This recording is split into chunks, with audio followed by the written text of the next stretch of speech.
Para tanto, vamos reencontrar com os companheiros da espiritualidade, que sempre nos auxiliam, sempre colaboram com a gente.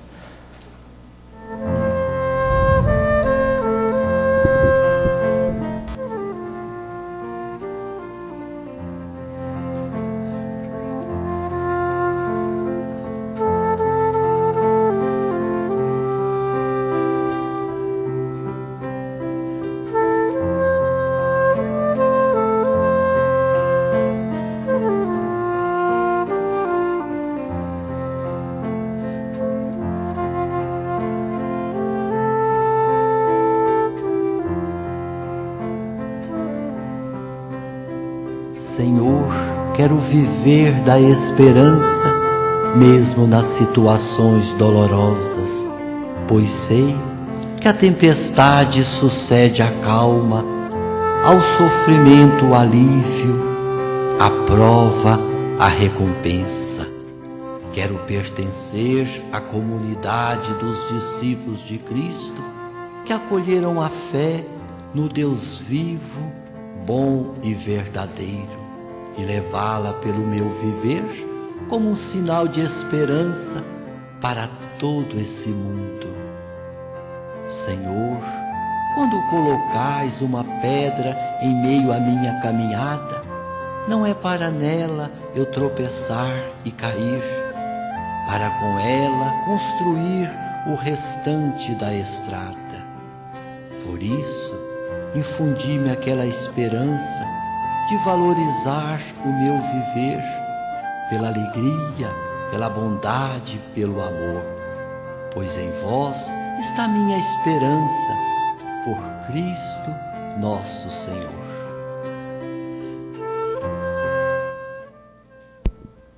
E assim nós damos por iniciado a nossa reunião desta noite. Agora vamos prestar atenção na leitura, que depois o nosso companheiro fará a exposição para nós. Eu gostaria de chamar a Heloísa para fazer a leitura para nós. Nós estamos estudando o capítulo 15º. Hoje nós vamos estudar o item 6. O capítulo é Fora da caridade não há salvação.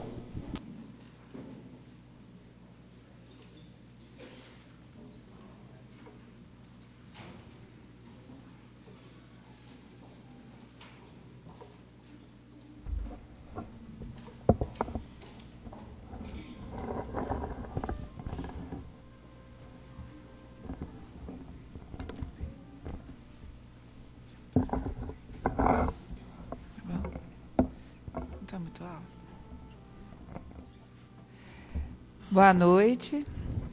Do Evangelho, capítulo 15, Fora da caridade não há salvação. A lição é o maior mandamento.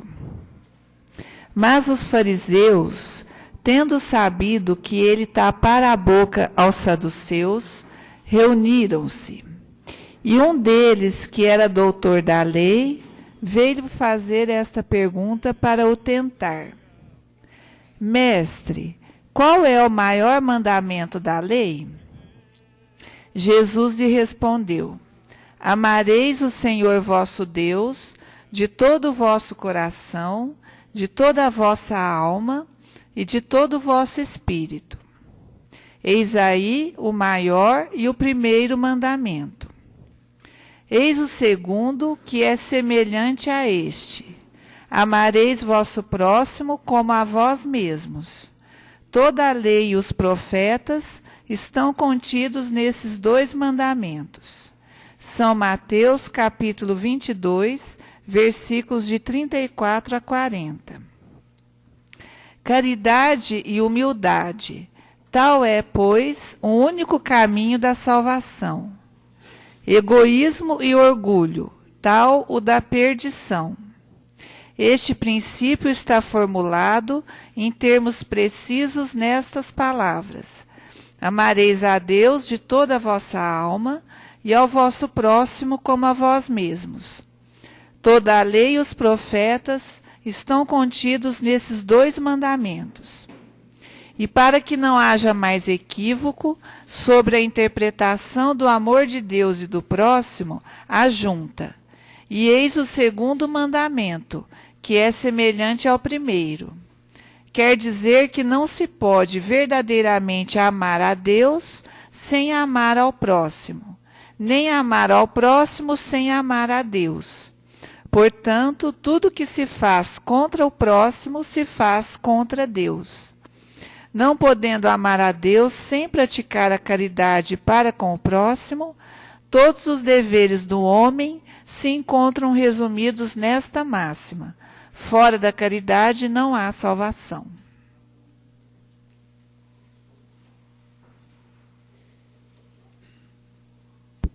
Caros companheiros, o Geraldo Magela já esteve aqui conosco, é nosso companheiro sempre ativo aí na doutrina. Inclusive, eu estava comentando com ele, é o famoso Geraldo Magela, da PRB5. Todos os mais antigos aí conhecem aí dos programas sertanejos, e ele que fazia a parte de programação da rádio. Então, o nosso abraço, que ele possa ser feliz na sua exposição. À vontade, Magela.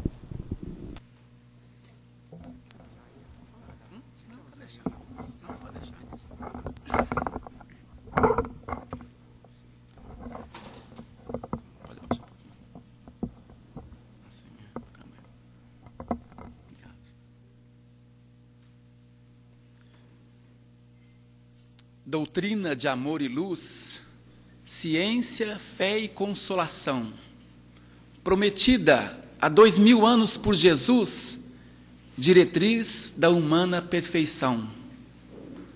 Proclamam, irmãos dos céus, a boa nova e universal. Homens, fraternizai, vosso Pai é Deus e sois vós a família universal. Irmãos, é a doutrina espírita, a imensa esperança do porvir. Marchai ao clarão da luz bendita. É nascer, renascer, amar e progredir. Boa noite. É com muita satisfação que a gente volta a essa casa. É emocionante e surpreendente, mas é uma prova de que eu preciso estudar mais. Ainda essa semana, lendo um volume do Cornélio Pires, Coisas do Outro Mundo, se não me engano, tem uma passagem interessante que ele, depois que descobriu essa maravilha da doutrina espírita, ele mergulhou de ponta, né? Ponta e cabeça, a gente brinca, né? Em todos os livros, os clássicos, o Pentateuco, até que um dia, ele estando em Uberlândia, houve um certo local, Bezerra de Menezes manifestou diante dele e falou: vai devagar, amigo, vai devagar, que o fanatismo também pode envolver. E a gente se coloca também nessa posição. Eu achava que era só comigo que tinha acontecido isso. Uma certa ocasião também, alguém chegou para mim e me disse ao meu ouvido: vai devagar, doce de leite é gostoso, mas enjoa. Então, à medida que a gente descobre essa maravilha, a gente quer realmente, né, mergulhar com toda a vontade e descobrir cada vez mais e ficar fascinado, não fanático, fascinado com essa beleza. E percebe a cada dia, diante desses convites que o pessoal faz com a gente, né, com os nossos companheiros, a necessidade de persistir no estudo. Afinal de contas, o filósofo já dizia que a gente não sabe que nada sabe, né? Não há como falar da lei de amor, essa lei maior, sem falar, obviamente, de Jesus. Mas interessante que, se Jesus demonstrou numa atitude infinita de amor, ao extremo de se deixar no martírio da cruz, houve e há uma atitude também de infinito amor, que é o do nosso Criador. Se Ele nos dá a cada 24 horas a permissão e a possibilidade, nos possibilita renascer a cada dia, há bilhões de anos, houve também uma manifestação de imenso amor. Segundo Emmanuel, no livro A Caminho da Luz, ocasiões em que o Cristo se aproximou da terra e que os espíritos benfeitores se reuniram, só em 2 ocasiões.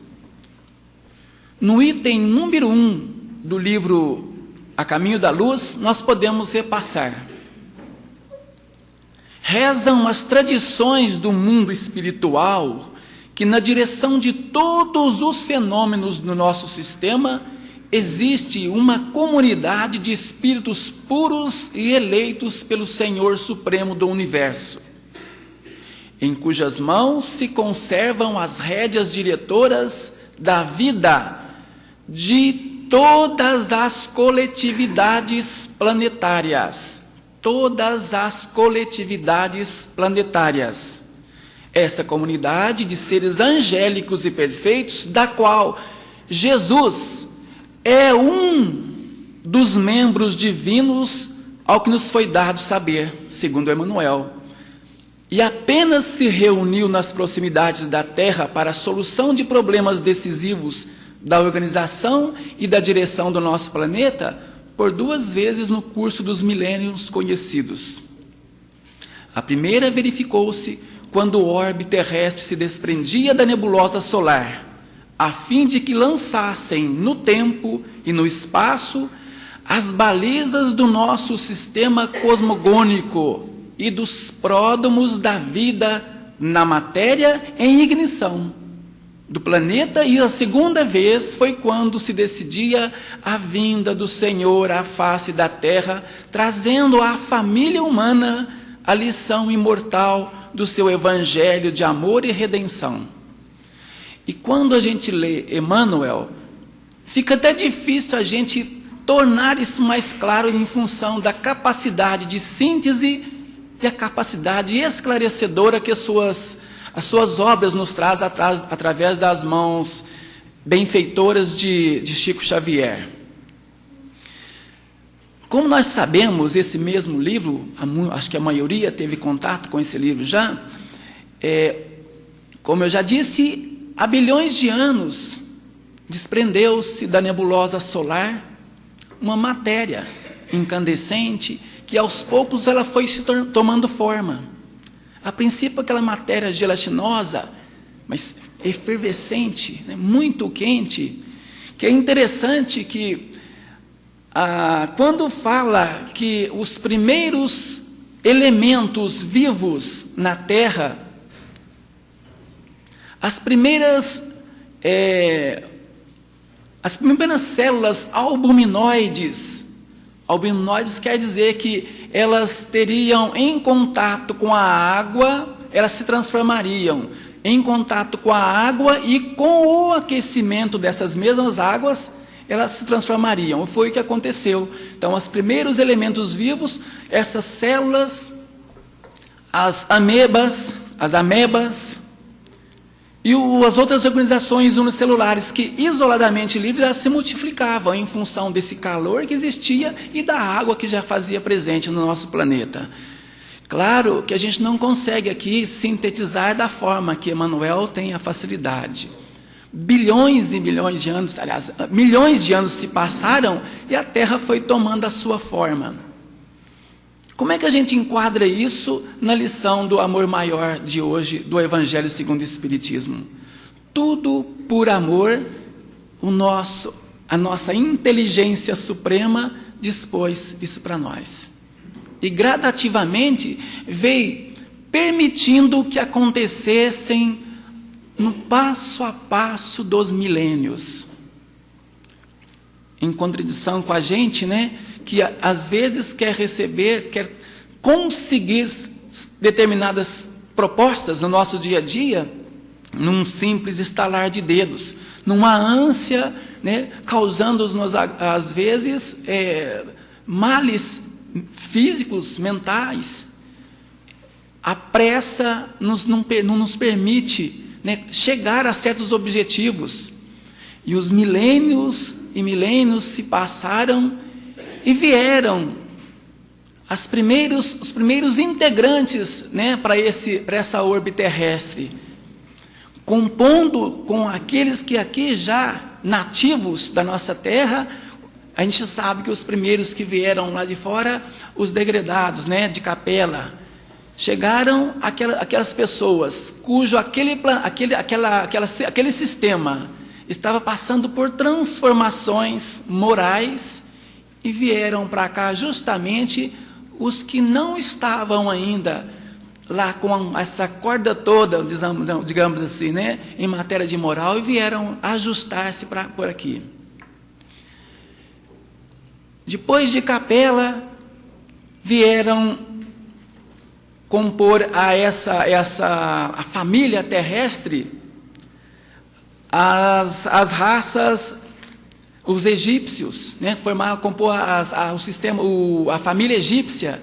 Que interessante que, segundo o próprio Emmanuel, também no livro O Caminho da Luz, que fala, dentre os espíritos degradados na Terra, os que constituíam a civilização egípcia foram os que mais se destacavam na prática do bem e no culto da verdade. Aliás, segundo Emmanuel, importa considerar que eram eles os que menos débitos possuíam perante o Tribunal da Justiça Divina, em razão dos seus elevados patrimônios morais. Guardaram no íntimo uma lembrança mais viva das experiências de sua pátria distante. Um único desejo os animava, que era trabalhar devotadamente para regressar um dia aos seus penates resplandecentes. Uma saudade torturante do céu foi a base de todas as suas organizações religiosas. Em nenhuma civilização da terra o culto da morte foi tão altamente desenvolvido. Em todos os corações morava a ansiedade de voltar ao orbe distante, ao qual se sentiam presos pelos mais santos afetos. Foi por esse motivo que, representando uma das mais belas e adiantadas civilizações de todos os tempos, as expressões do antigo Egito desapareceram para sempre do plano tangível do planeta. Depois de perpetuarem nas pirâmides os seus avançados conhecimentos, todos os espíritos daquela região africana regressaram à pátria espiritual, à pátria sideral. Em seguida chegaram, né, os que comporiam a família hindu, os hindus, a família hindu-europeia. Outra colocação interessante também de Emmanuel, nessa família hindu-europeia, que mais ou menos a gente se espelha nela, em função da vontade de resolver certas situações de maneira até precipitada. E, segundo Emmanuel, é típico essa atitude deles, a decisão deles. Israel, a família israelita. Mais na frente, Roma. Roma foi também tratada de uma maneira para ser a capital da época. A espiritualidade trabalhou para isso tudo. E veja bem que tudo, claro, a gente contando aqui em minutos, em segundos talvez, a gente não tem a noção de a paciência que houve, a certeza de que tudo daria certo. Os primeiros filósofos que vieram com a incumbência, que a gente chama, né, a gente tem esse conhecimento, os precursores do Cristo, todos vieram com essa proposta de a colocação do amar ao próximo, a maneira que era colocada através desses precursores, na filosofia, mesmo na arte. A arte nos era trazida, e ainda hoje a gente ainda tem essa dificuldade de entender, ver num quadro, né, o que quer dizer aquele quadro. Passa na cabeça da gente 1000 definições, mas o ensino fundo, que é sempre alicerçado, né, tem sempre um propósito, alicerçado numa lei de amor, a gente ainda tem dificuldade. Tamanha a nossa pequenez, tamanha a nossa ignorância, tamanho o nosso distanciamento dessa regra áurea, segundo o próprio Emmanuel, numa lição. numa lição que vem no Fonte Viva.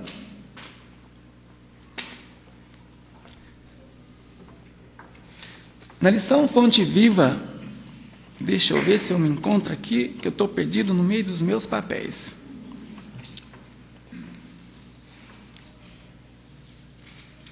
A regra áurea. Presta bem atenção que Emmanuel trouxe para nós já no século XX, através do Chico Xavier, comprovando e ratificando essa certeza nossa de que Chico seria a continuidade, viria com a proposta da continuidade da codificação. Quando a gente fala de Emmanuel, indubitavelmente é o Evangelho para o século XX. E veja bem a colocação de Emmanuel nessa lição.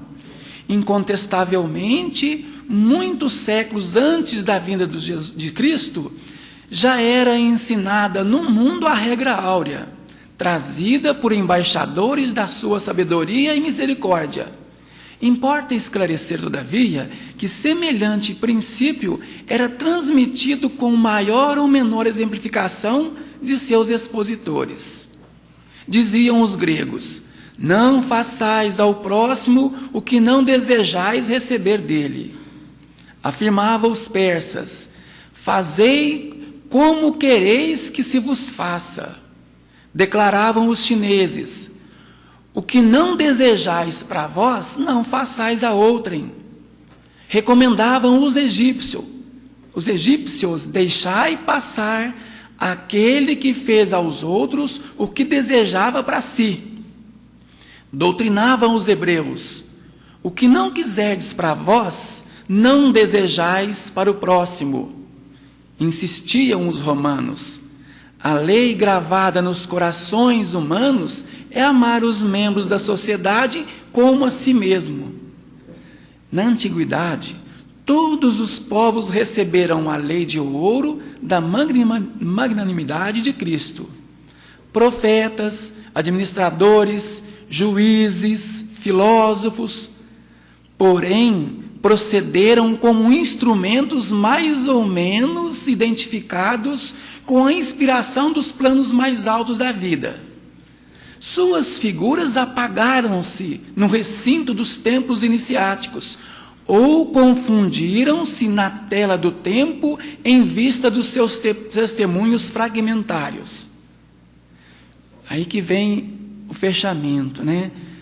Com o mestre, todavia, a regra áurea é a novidade divina, porque Jesus a ensinou e exemplificou, não com virtudes parciais, mas em plenitude de trabalho, abnegação e amor. A claridade das praças públicas, revelando-se aos olhos da humanidade inteira.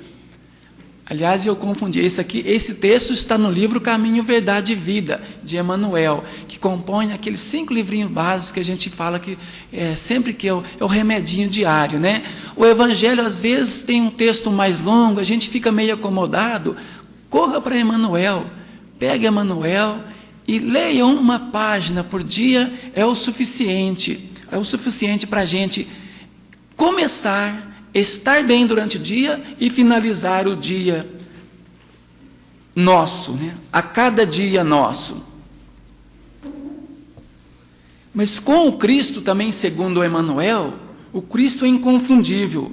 Jesus assinala a sua passagem pela terra com o selo constante da mais augusta caridade e do mais abnegado amor. Suas parábolas e advertências estão impregnadas de perfume das verdades eternas e gloriosas. A manjedoura e o Calvário são lições maravilhosas, cujas claridades iluminam os caminhos milenários da humanidade inteira. E, sobretudo, os seus exemplos e atos constituem um roteiro de todas as grandiosas finalidades no aperfeiçoamento da vida terrestre. Com esses elementos, fez uma revolução espiritual que permanece no globo há 2 milênios, respeitando as leis do mundo, aludindo à efígie de César. Ele ensinou as criaturas humanas a se elevarem para Deus, na dilatada compreensão das mais santas verdades da vida. Remodelou todos os conceitos da vida social, exemplificando a mais pura fraternidade. Cumprindo a lei antiga, encheu-lhe o organismo de tolerância, de piedade e de amor, com suas lições na praça pública, em frente das criaturas desregradas e infelizes, e somente ele ensinou o amai uns aos outros, vivendo a situação de quem sabia cumpri-lo. Os espíritos incapacitados de o compreender podem alegar que as suas fórmulas verbais eram antigas e conhecidas, mas ninguém poderá contestar que a sua exemplificação foi a única, até agora, na face da terra. A maioria dos missionários religiosos da antiguidade se compunha de príncipes, de sábios ou de grandes iniciados que saíam da intimidade confortável dos palácios e dos templos, mas o Senhor, na sua semeadura e da seara, era a personificação de toda a sabedoria, de todo amor.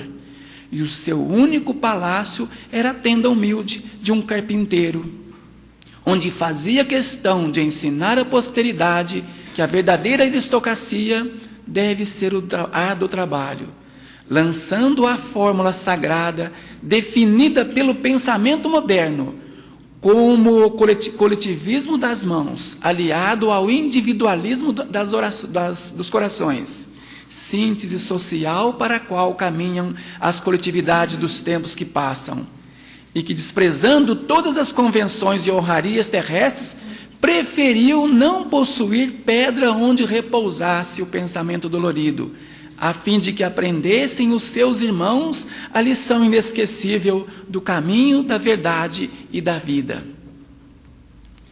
E foi nos meados do ano 30 que a gente depara, num conto de Humberto de Campos, Jesus no deserto árido da região das Arábias. Na passagem conhecida, na qual ele encontra João, o Batista. Naquela ocasião, Jesus jejuara junto com o Batista, meditara a nosso respeito, ao futuro da humanidade. 40 dias, conta, Jesus e Batista, até que chegou um dia que ele amorosamente abraça Batista e parte daquela região árida, passando por Jericó, onde já encontrou as primeiras vegetações, as primeiras árvores frutíferas, um verdadeiro oásis, chegando até Jerusalém. Quando a gente olha um mapa, quem gosta do mapa é a Valdete, né? A Valdete, professora de geografia, ela faz essas explanações de maneira fabulosa, né? Mas a gente teve a curiosidade de dar uma olhadinha, e Humberto de Campos, nessa hora, contando para a gente, induz a gente procurar, para a gente se situar, que aliás é a proposta das obras do Chico Xavier, principalmente através de Emmanuel, de Humberto de Campos, de Neio Lúcio, nos posicionar no tempo para a gente entender o Evangelho e justamente o que está atrás da letra dessa boa nova, né? E Humberto de Campos se coloca dessa maneira, e a gente vai buscar lá no mapa, Jesus caminhando, já com alguns curiosos com ele, alguns já até fanáticos com ele, passeando e andando aí cerca de 20, 30, 40 quilômetros, né? Naquele tempo não tinha buzu nenhum, então era a pé mesmo, 20, 30, 40 quilômetros. De Jericó para Jerusalém, principalmente, ali deu quase 25 quilômetros, e Jesus, segundo Humberto de Campos, chegou até à frente do grande templo de Jerusalém. Sentado na escadaria, olhando a paisagem, percebeu um grupo de doutores, de sacerdotes, de ociosos, enfim, segundo o próprio Humberto de Campos, que alguns pouco se lixaram a presença de Jesus, mas um outro grupo começou a prestar atenção naquele perfil que chamava realmente a atenção. O jeito diferente, destacando dos demais que estavam na praça. até que Hanã, que aliás esse Hanã foi um dos juízes inclementes na época da crucificação. Hanã, intempestuoso, chegou para Jesus, arrogante, e perguntou: Galileu, que fazes aqui? Jesus, sem alterar o tom, levantou e comentou com ele: eu vim da parte de meu pai implantar o reino de Deus na terra. Houve uma gargalhada por parte de Hanã. Reino de Deus na terra por você? Ele olhou Jesus de baixo em cima e já foi fazendo pré-julgamento. Mal sabia ele. Jesus continuou tranquilo. Hanã perguntou: por acaso você tem como aliado algum príncipe famoso, algum rei daqui? Jesus respondeu de maneira ainda serena: eu conto com a ajuda de meus companheiros que virão por toda parte. O Hanã, continuando com aquela ideia de ironia, de grandeza, gargalhou novamente e disse: já sei, os ignorantes e os idiotas estão por toda parte. Certamente é com esse material que você comporá o reino que você diz. Por acaso, Galileu, você já viu alguém fazer uma estátua esplendorosa com um elemento de barro? Jesus, com firmeza, mas sereno, respondeu: sacerdote, não existe mármore mais formoso do que o sentimento, e não existe cinzel mais poderoso do que a boa vontade. Essas palavras de Jesus chamaram a atenção do cidadão Hanã, mas não o abateram. Ele continuou de pé ainda falou para Jesus: você por acaso já conhece Roma? Conhece Atenas? Jesus respondeu: eu conheço as coisas que partem do meu Pai. Conheço a verdade e conheço o amor. Aí ele se deu por vencido, virou as costas e saiu rumo, segundo o Humberto de Campos, à Torre Antônia. A Torre Antônia, para nossa informação, é um forte que existia naquela época, se não me engano, tem as ruínas até hoje, onde ali estavam todo o poderio, né, de Jerusalém. Jesus saiu a essas alturas, o firmamento já se compunha das estrelas. O aroma das flores noturnas tomaram mais conta ainda do ambiente e Jesus foi se repousar. Na manhã seguinte, alguns ainda ouviram, rodeando o templo, contemplando a beleza que realmente o templo era uma maravilha, é uma maravilha. E depois partiu rumo às estradas da Galileia. Para quem sabe, a Galileia é como se fosse, é um estado, né? A gente rumaria as estradas de Minas. E Jesus partiu. E novamente passou por Canaã, onde descansou. Para chegar aonde ele ia, que seria Cafarnaum, ele andou quase 100 quilômetros, também com alguns companheiros. E nessa ocasião, ele ainda não tinha escolhido os 12 que compunham o seu grupo de peregrinação, de propagação da Boa Nova. Interessante que ele chegou na região de Cafarnaum, mais precisamente junto ao Tiberíades, e andando, aparentemente, estava procurando alguém que já conhecia. Os pescadores rudes estavam armando as suas redes, uns retirando as redes, outros ancorando as suas barquinhas, outros também e Jesus olhando, e eles cantarolando as musiquinhas pitorescas, as músicas típicas da região. De repente, 2 se destacaram e vieram para a orla do lago.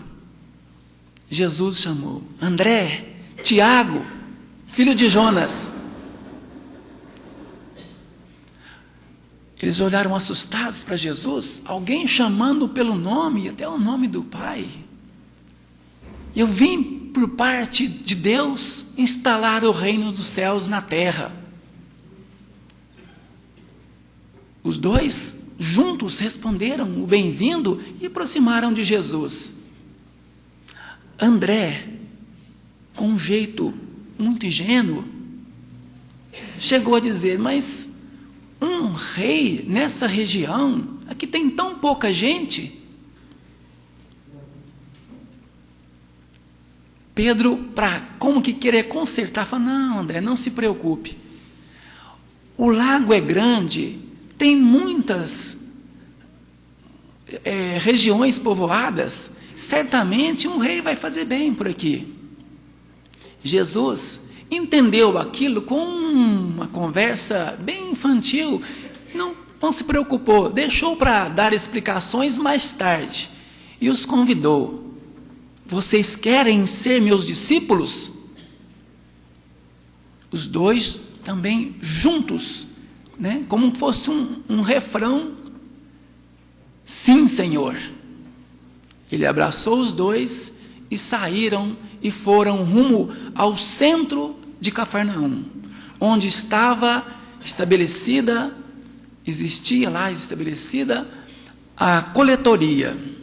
Jesus chegou à porta da coletoria, como se já conhecesse também, e chamou: Levi, Levi. Levi assustou, olhou aquela pessoa estranha chamando, falou: o que fazes aqui, Levi? Ora, eu recolho os impostos da população, os impostos devidos a Herodes. Aí Jesus perguntou para ele: e você quer recolher as riquezas dos céus? Levi, como que anestesiado por aquela luz irradiante, aquele jeito magnífico de falar, aquela personalidade sedutora, imediatamente: sim, Senhor. Ele falou: então venha. Abraçou Levi e saíram os 3 rumo à casa de Simão Pedro. E lá Jesus, abraçando Pedro, começou a explanar sobre as lições do amor que ele estaria implantando, não na terra, mas no coração da humanidade. Abrindo um pequeno parênteses, sempre é a ocasião da gente se perguntar: a que instante Jesus me chama, me convida, não para sair pregando, para sair falando aos 4 cantos, mas já hoje, maduros, em pleno século 21, Jesus ainda continua me chamando para atitudes baseadas e alicerçadas nesse ensinamento divino, na boa nova que Ele trouxe. A partir daquele dia, não houve quem segurasse mais. Juntaram-se outros e outros e foram espalhar a boa nova por aí. Esse mesmo Levi seria esse que mais tarde, o chamado Mateus, trouxe para nós esse texto que foi lido no começo da nossa reunião. Mateus, às vezes contrariando algumas pessoas que ainda divulgam a respeito dos evangelhos, também é polêmica. Polêmica não adianta a gente ficar prolongando, né? Que os evangelhos seriam escritos 50, 60 anos depois de Jesus partiu para a pátria espiritual. Mas Mateus incontestavelmente, foi o primeiro evangelista e aquele único que anotou a maioria das conversações. E por que Jesus foi lá na coletoria chamar Mateus? Nós sabemos que aqueles espíritos reconhecidamente evoluídos, escolhidos com antecipação, que estavam encarnados naquela região, àquela época, e estavam em corpos dos pescadores, a maioria deles, dentre eles deveria alguém se destacar. E Levi era um dos únicos que sabia ler e escrever. Por isso ele foi convidado nessa proposta de amor. Jesus realmente não chegou e falou: Levi, vem cá que eu vou falar, você vai anotar tudo para mim aí. Nem precisou falar. A própria personalidade, né, de Jesus, sedutora de Jesus, fez com que ele entendesse que assim fosse. A proposta de Jesus, tanto é que ele não pensou duas vezes. No que foi feito o convite, ele, sim, Senhor. E Levi passou a anotar dentro das possibilidades dele, maneira ágil de escrever, era um fiscal de rendas da época, né? Facilidade de escrever, ele foi anotando o que tinha de interessante para a posteridade. Haja vista no livro Paulo Estevão, né? O Paulo, assim que houve a conversão, os manuscritos primeiros que ele recebeu das mãos, né, de Simeão, foi justamente os textos de Levi, que ele abraçou de maneira esplendorosa e partiu também para a casa de Pedro para fazer, naquela ânsia, né, como eu disse no começo, aquela ânsia de conhecer mais e mais a respeito daquilo tudo, aquela beleza toda, e deu que ele passou para ser para a posteridade o maior divulgador da Boa Nova. E Levi trouxe, e Mateus trouxe para nós, né, porque mais tarde, na virada do século XIX, Hipólito Leão Denisard Rivaio, o Allan Kardec, também, por ocasião, naquela virada de século, houve na psicosfera uma reunião desses espíritos puros, esses espíritos elevados. Esses mesmos que foram os precursores de Jesus e outros que vieram logo em seguida, na ocasião da virada do século, se reuniram em um lugar na psicosfera para receber a informação que Kardec estaria reencarnado.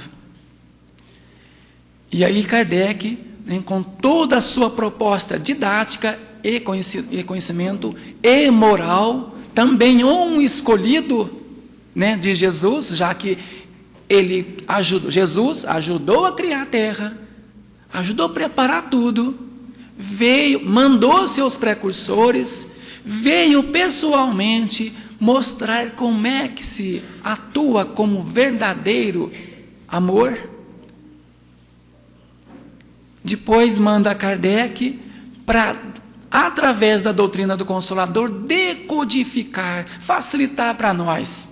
E Kardec, nesse capítulo 15, ele pegou um trechinho só, não haveria necessidade de pegar o texto todo, pegou o texto só e trouxe falando, né, essa ocasião, como tantas a que Jesus se deparou entre aqueles né, ditos doutores, conhecedores profundos, peitando Jesus, e nessa ocasião alguém também quis, né, os fariseus quiseram ver contradições em Jesus, e colocaram daquela maneira, né? Jesus tendo sabido que se ele tapar a boca, os fariseus tendo sabido que ele tapar a boca aos saduceus, se reuniram, fizeram aquele grupinho lá, que é muito costume nosso ainda, né? No nosso orgulho, nossa vaidade, na nossa teimosia, na nossa pequenez, reunir dentro dos nossos próprios grupos, querer isolar e tentar discutir questões polêmicas, esquecendo que existe uma universalidade de entendimento,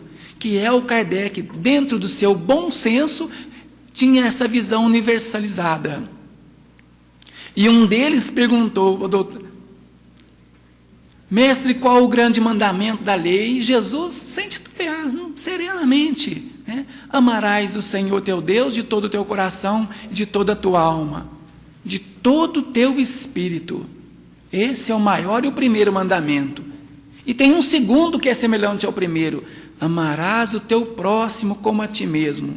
Toda a lei e os profetas acham contido nesses 2 mandamentos. A doutrina espírita é maravilhosa. Quando a gente quer falar de amor, a gente tenta espremer alguma coisa, o nosso entendimento sobre o amor ainda é pequeno, é difícil. Quando a gente abre o coração, no dia a dia nosso, a sensação de bem-estar, né? A gente pensa, Jesus, agora, o que Ele faria no meu lugar, quando alguém bate a minha porta, quando alguém tenta me cumprimentar na rua, eu ando armado em todos os sentidos, tenho receio.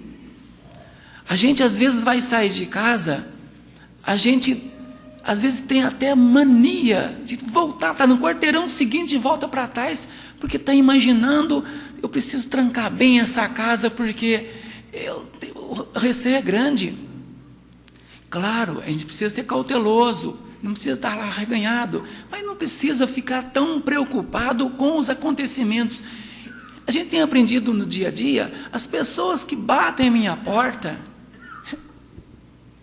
são irmãos meus, não interessa a condição que ele esteja. Irmãos que vêm à procura de um simples, quando um copo de leite, né? Um simples cumprimento, né? Alguém passa na minha porta, um simples bom dia, uma boa noite.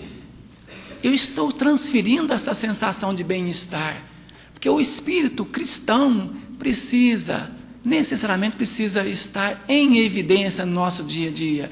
Quando Jesus falou do orai e vigiai, era justamente, ou vigiai, mas orai, né? Falou justamente dessas ocasiões do nosso dia a dia. E a doutrina espírita, ela vem sempre nos ensinando, claro, nós não falamos só doutrina espírita, o sentimento cristão precisa estar em todos os segmentos religiosos, mas a doutrina espírita, ela nos torna mais evidente, mais claro isso no nosso dia a dia. Então, falar de uma lei de amor, sem fazer esse passeio... Um minutinho só. Você tem mais 2 minutos. Obrigado. Eu esqueci de comentar um horário com você. Tá bom. Então, falar da lei de amor sem essa percepção de que eu estou rodeado de doentes, de necessitados mais do que eu, é quase que impossível. A lei de amor precisa prevalecer. E o mundo de regeneração que a gente tanto espera só vai ser melhor se a gente melhorar. Boa noite para todos, muito obrigado. Desculpa. Não, está dentro do horário. É porque eu havia esquecido de falar para você. Magela, muito obrigado pela sua excelente colaboração. E levo o nosso abraço a todos os companheiros lá do Esperança e Fé, viu? E agradecemos muito a sua participação e colaboração. Então, nós vamos passar a segunda parte da nossa reunião, que compreende as nossas vibrações. Eu gostaria de pedir aos companheiros que se dirigissem rapidamente à Câmara de Paz para darmos sequência.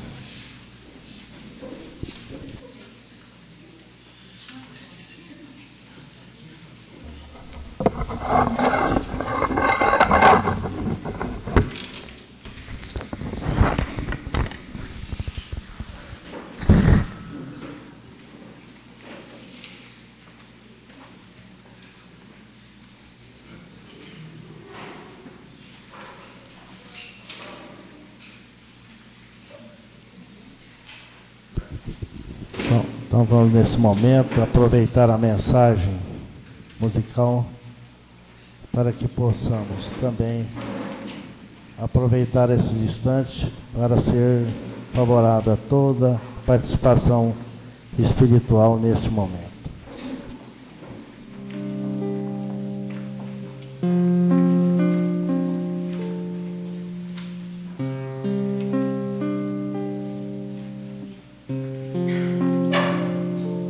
Se quiseres sentir a paz dentro de ti, escuta, meu irmão. Faz silêncio e espera que volte a primavera na força da oração.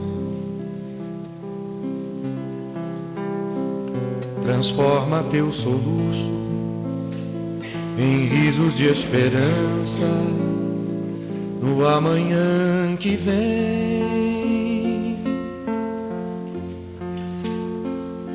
Depois da tempestade surge sempre a bonança, agora ou mais além. Em tua longa estrada só tu tens o poder de transformar espinhos em flores perfumadas, e o sol da confiança enfeita os teus caminhos. Olhando ao teu redor, verás que almas tristes te pedirão amor. Tua tristeza esquece, sorri, ampare e aquece, seja o irmão quem for. Sofrendo chuva ou vento, o trigo doura os campos, sem falar de sua dor. E quando a nuvem passa, a terra generosa desabotou em flor. Imita a natureza que se desfaz em luz até o entardecer. E quando a noite chega, no céu acendem estrelas até o amanhecer.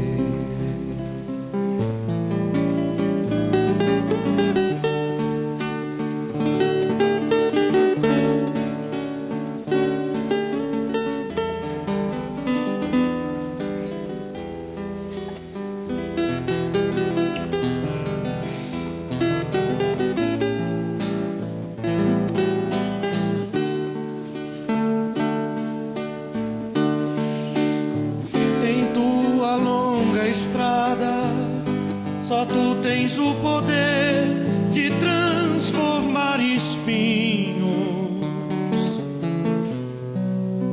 em flores perfumadas, e o sol da confiança enfeita os teus caminhos. Olhando ao teu redor, verás que almas tristes te pedirão amor. Tua tristeza esquece, sorri, ampare e aquece, seja o irmão quem for. Sofrendo chuva ou vento, o trigo doura os campos, sem falar de sua dor. E quando a nuvem passa, a terra generosa desabotou em flor. Imita a natureza que se desfaz em luz até o entardecer. E quando a noite chega, no céu acendem estrelas até o amanhecer. E quando a noite chega, no céu acendem estrelas até o amanhecer.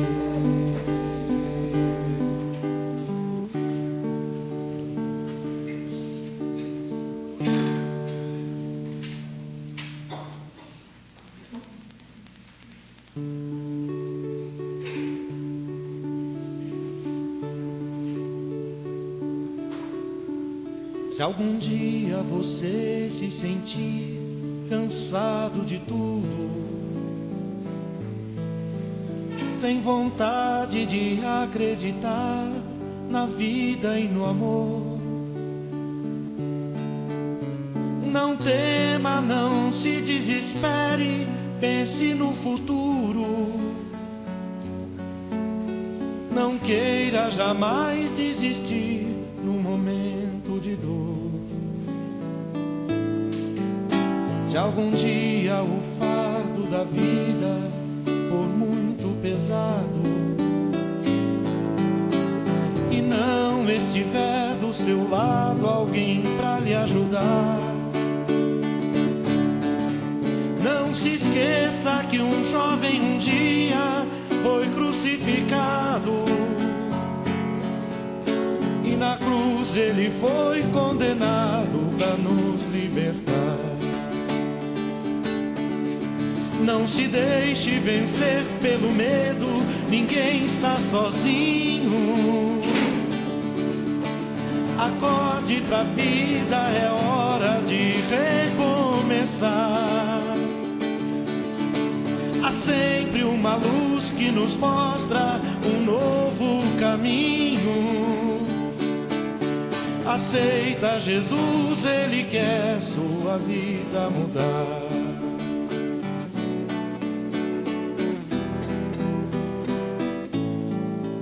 Se algum dia você se cansar das coisas do mundo e não encontrar o caminho da vida e do amor,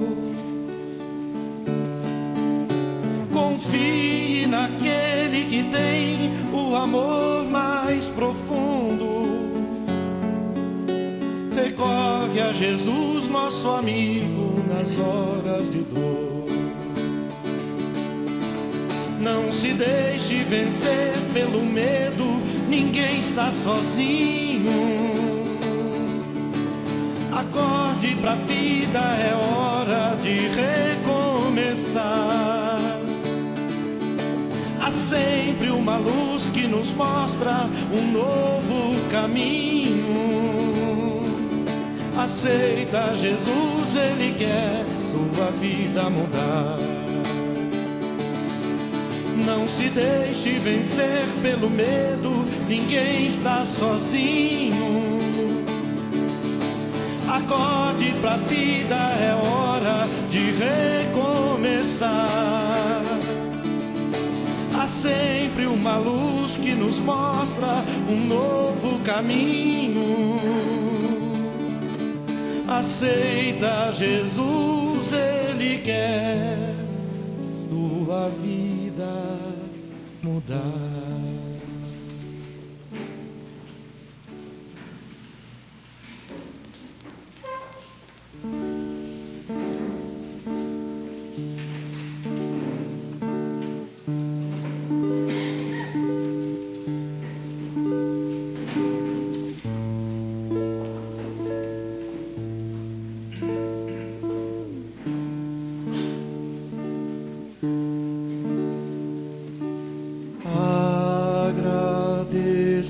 Agradecemos, Senhor, por esses momentos de paz.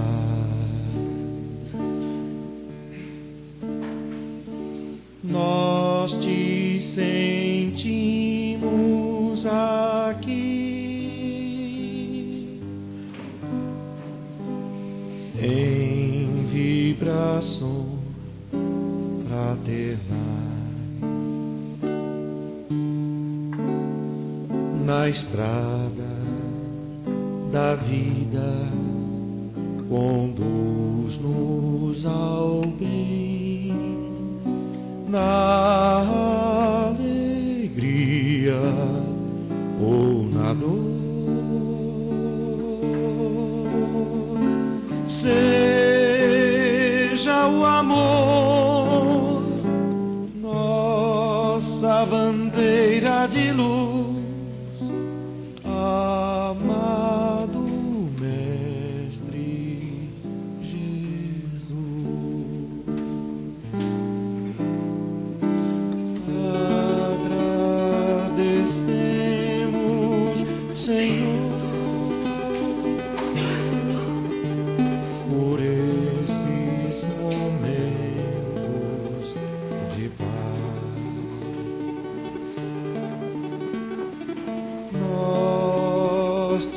sentimos aqui em vibrações fraternais na estrada da vida, conduz-nos ao bem, na alegria ou na dor. Seja o amor nossa bandeira de luz, amado Mestre Jesus. Seja o amor nossa bandeira de luz, amado Mestre Jesus.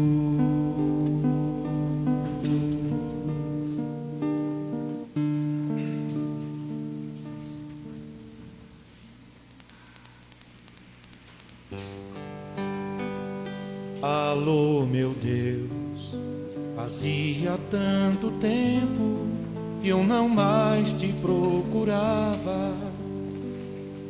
Alô, meu Deus, senti saudades tuas e acabei voltando aqui. Andei pelos caminhos e como as andorinhas eu vim fazer meu ninho em tua casa e repousar. Embora eu me afastasse e andasse desligado, meu coração cansado resolveu voltar. Eu não me acostumei nas terras onde andei, eu não me acostumei nas terras onde andei.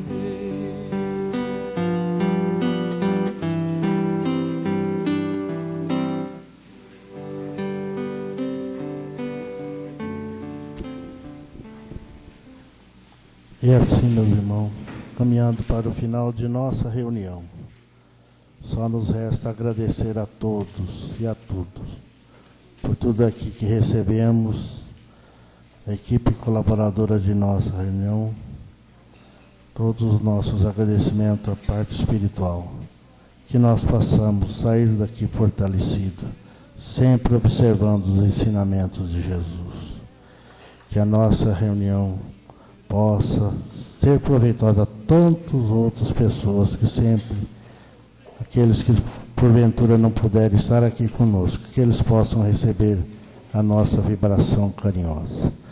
E assim que nós possamos chegar em nosso lar, felizes e contentes. E assim damos por encerrado a nossa reunião. Que a paz de Jesus possa permanecer com todos.